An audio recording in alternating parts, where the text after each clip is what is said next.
पिताजी देखिए ना, मेरा मार्क्स अच्छा नहीं आया, मुझे किसी भी कॉलेज में एडमिशन नहीं मिलेगा। हाँ तो उसमें क्या हुआ, डोनेशन देखिए एडमिशन करवा लेंगे, तू चिंता मत कर बेटा। रोहन की हर एक इच्छा रोहन के पिताजी ने पूरी की, बिना सही है कि गलत है ये सोचे। पिताजी एक लड़की है, समीक्षा नाम है। शादी करनी है? हाँ बेटा, तेरी पसंद ही हम दोनों की पसंद है, क्यों पत्नी जी? हाँ नहीं तो क्या। बेटा सुन, जो भी लड़की है उससे तो बात कर ले, हम अगले हफ्ते चलते हैं उस लड़की के बाद शादी की बात करने, ठीक है बेटा। रोहन डॉक्टर भी बन चुका था और उसकी शादी भी हो चुकी थी, लेकिन समय के चलते हुए उसकी बूढ़े माँ बाप की बुढ़ापा और भी ज्यादा बढ़ रही थी। सोच रहा हूँ जॉब छोड़ दो, रिटायरमेंट ले ही लो। हाँ क्यों नहीं, ले लीजिए आप रिटायरमेंट, अब तो आपकी आराम करने का दिन है। हाँ पापा, आप रिटायरमेंट ले ही लीजिए, अब तो मैं हूँ ना, मैं सब संभालूंगा। हाँ वो तो है, लेकिन पापा जी आप घर पे बोर हो जाओगे ना, तो जब तक कर पाए तो काम कर लीजिए, उसमें क्या है। अरे तू, माँ और मैं सब तो है, बोर क्यों हो जाएंगे। हाँ लेकिन दोस्त लोग सब कंपनी में है ना, तो घर में कौन किधर कितनी देर तक रह पाते हैं, बाहर की दुनिया अलग ही होता है, क्यों ससुर जी। हाँ बात तो ठीक है, लेकिन मैं बीच बीच में दोस्तों से मिल लिया करूँगा, उसमें क्या हुआ, तू मेरी चिंता मत कर बहू। और कुछ ही दिनों में रोहन के पिता रिटायरमेंट ले ही लेते हैं। अरे थोड़ा कॉफी बना दो ना कुसुम। डॉक्टर रोहन, शक्कर खत्म हो गई घर पे, आपके पिताजी बाहर जाते हैं, थोड़ा शक्कर तो लेके आना चाहिए ना।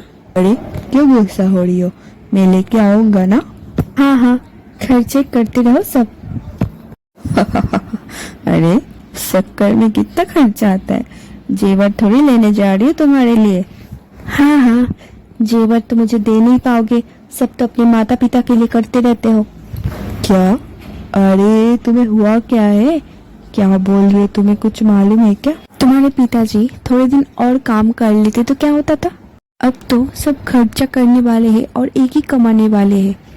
हाँ लेकिन इतने दिन तो उन्होंने किया ना हमारे लिए। हाँ सबके माँ बाप करते, उसमें नया क्या है। तो फिर तुम चाहती क्या हो? तुम्हारा भला चाहती हूँ मैं। ऐसे ही सबके साथ लड़के झगड़ते कैसे तुम मेरी भला करोगी, एक बार बताओ जरा मुझे। देखो तुम अकेले कमा रहे हो इतना जितना कि हम दोनों का गुजारा हो सके, और तो और तुम्हारे माँ बाप इतने दिन कमाया, कहीं ना कहीं तो ये जुगाड़ तो करके रखे होंगे ना, उनका बुढ़ापा अच्छे से कट जाए। अरे फिर कहना क्या चाहती हो तुम? देखो मैं ये कहना चाहती हूँ कि दयालु बेटा बनने की कोई जरूरत नहीं है, उनके पास पैसा है, उनके पास थोड़ी पेंशन के पैसे भी आते हैं, उससे उनका गुजारा हो जाएगा। हम लोगों को अपना भविष्य के लिए सोचना चाहिए, आगे हमारा पूरा लंबा जिंदगी पड़ी हुई है। अरे इंश्योरेंस करवा ली हो 3-3, अब तो पैसा भी इन्वेस्ट कर लो, ये सब किसके लिए कर रहा हो, हम दोनों के लिए कर रहा हो ना। तुम्हारी समझदारी पर कोई शक नहीं है मुझे, लेकिन तुम बहुत भोले हो। मुझे ऐसा लगता है कि तुम्हारे माँ बाप के ऊपर तुम इमोशनल होके ऐसा कुछ ना कर दो कि तुम्हारी जेब की आर्थिक व्यवस्था में कुछ आ जाए। सुनो, मैं अभी क्लिनिक जा रहा हूँ, क्योंकि तुम जो कुछ भी बोल रही हो ना वो मुझे कुछ समझ नहीं आ रहा है। और रोहन उसकी बीबी की बात को नजरअंदाज करके अपनी क्लिनिक के लिए निकल जाता है। और कुछ ही दिन बाद रोहन की बर्थडे आ जाता है। मैं आपके लिए केक बनाया है, आपकी फेवरेट वाला। और मम्मा आपने क्या बनाया मेरे लिए? मैं बेटा तेरे फेवरेट वाला पराठा बनाया, आलू गोभी का। Wow nice. और पापा, पापा किधर है? पापा आप मेरे लिए क्या गिफ्ट लाए? बेटा मेरे गिफ्ट आने में थोड़ा लेट ही होगा, क्योंकि ट्रैफिक में फंसा होगा, तू तब तक केक काट लेना बेटा। और तभी बाहर से गाड़ी की आवाज आती है। लगता आ गया तेरा गिफ्ट। और रोहन बाहर आके देखता है कि उसकी पसंद की सबसे फेवरेट वाला कार बाहर खड़ी हुई है और एक आदमी आकर रोहन के हाथ में एक चाबी थमा देते हैं। डॉक्टर साहब, कब तक पापा के पुराने खटारा गाड़ी पे यातायात करोगे? अब नई गाड़ी पे यातायात करना आदत डाल ही लो। पापा, आपने तो मेरा बर्थडे सच में हैप्पी बर्थडे बना दिया। और उसी दिन रोहन और उसकी पूरी फैमिली होटल में गए थे रात को डिनर करने के लिए। लेकिन रोहन के दिमाग में एक ही बात गुजर रही थी कि पापा इतने पैसे कहाँ से लाए।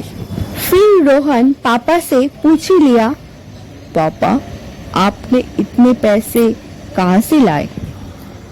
बेटा, पूरे जिंदगी मैंने काम किया कि ये सोच के कि थोड़ा पैसा कमा लूं और एक दिन तेरे काम आ जाऊं।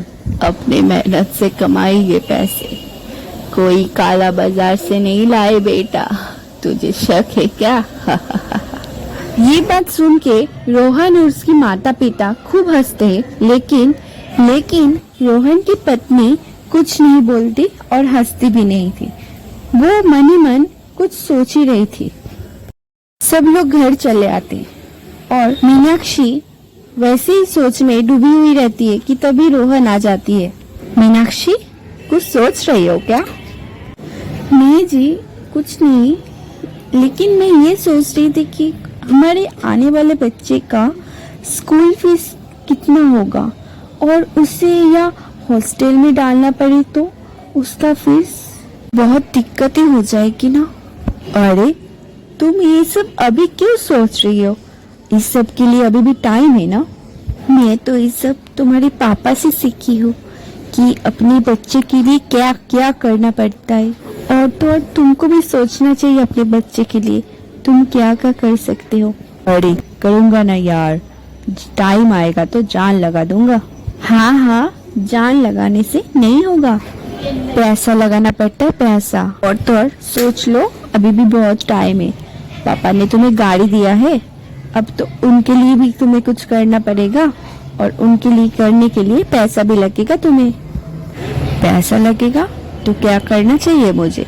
अपने क्लिनिक की फीस बढ़ा दूं क्या, या क्लिनिक में ज्यादा टाइम दूं? एक काम करो, अपने क्लिनिक दूसरे किसी बड़े शहर में खोलो। वहाँ फीस भी ज्यादा ले पाओगे और इज्जत भी थोड़ा बढ़ेगा और पैसा भी ज्यादा कमाओगे। बात तो तुम सही कह रही हो, लेकिन यार मैं ये पहले क्यों नहीं सोचा? अब तो सोच लिया ना, मैं ऑनलाइन रूम बुक करती हूँ और तुम अपना क्लिनिक शिफ्टिंग का सोचो, ठीक है? एक हफ्ते में दोनों शहर जाने की तैयारी कर लेते हैं और माँ बाप को तभी फर्क पड़ता है कि जब दोनों अपना सामान पैक कर रहे होते हैं। बेटा, तुम दोनों कहीं घूमने जा रहे हो क्या? पहले बता देती थी, हम लोग थोड़ी रोकते थे तुम दोनों को। हमको आपको बता के जाने की कोई जरूरत नहीं है, हम थोड़े दूध पीते बच्चे हैं।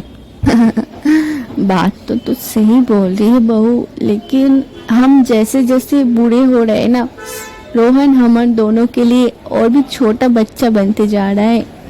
माँ, इतना भी बच्चा बनाओ ना मुझे। मेरे लल्लू लाल, ये बोल तू कहीं पहाड़ों में घूमने जा रही है क्या? मैं तुम लोगों के लिए बैग में स्वेटर भी रख देती हूँ और कुछ खाने का बना देती हूँ। हाँ, तुम यही सब दो। बेटा, मेरे अलमारी में कुछ पैसे रखे हैं, जाते समय वो भी लेके जाना, नहीं तो क्रेडिट कार्ड भी लेके जाना जरूरत पड़े तो, ठीक है बेटा? पापा, आपने हम लोगों के लिए बहुत किया, हमें आपकी जरूरत और नहीं है, और अपना पैसा अब खुद के इस्तेमाल में लगाइए। अरे वाह, मेरा बेटा कितना आत्मनिर्भर बन गया है।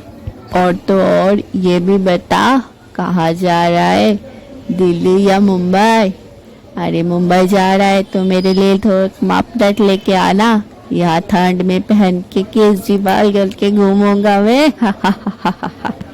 पापा सॉरी, हम लोगों ने आपको बताया नहीं, पहले हम लोग यहाँ से जा रहे हैं। मेरा नोएडा में क्लिनिक खुल गया है, अब मैं वहीं रहूंगा, वही काम करूंगा और इनोग्रेशन के दिन आपको बुला लूंगा मैं, ठीक है? मतलब तो यहाँ नहीं रहेगा? जी पापा। मतलब यहाँ नहीं रहोगे तुम दोनों? हाँ माँ, अपना ध्यान रखना। हाँ माँ। और माँ बाप कहाँ जाए? कहीं जाने की जरूरत नहीं है माँ, ये घर है ना। तो दोस्तों वीडियो पसंद है तो जल्दी से वीडियो को लाइक कर दीजिए, चैनल में है तो चैनल को सब्सक्राइब। फिर मिलते हैं नई वीडियो के साथ, तब तक आप खुश रहिए, बाय।